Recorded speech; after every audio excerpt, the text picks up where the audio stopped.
Bakal pasangan calon Bupati Karangasem, Igede Dana dan Wakil Bupati Inengah Swadi, secara resmi mendaftar ke kantor Komisi Pemilihan Umum Karangasem di hari terakhir pendaftaran, pada Kamis 29 Agustus.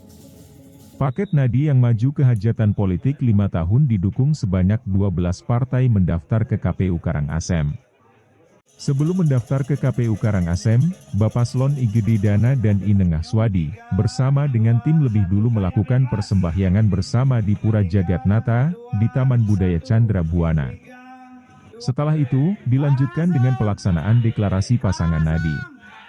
Dalam iring-iringan yang dikemas dengan parade budaya, paling depan berjalan pasangan calon bersama keluarga, kemudian pengurus partai masing-masing, barulah 19 Sekehe Balganjur, Sekehe Genjek, komunitas nelayan, petani, pemuda, pedagang dan lainnya. Sementara, untuk parpol yang mendukung pasangan nadi ada 12 parpol, yakni Partai PDI Perjuangan, Partai Gerindra, Partai Demokrat, Partai Perindo, Partai Hanura, Partai PSI, Partai Gelora, Partai P3, Partai PKN, Partai PAN, Partai PBB, dan Partai PKB.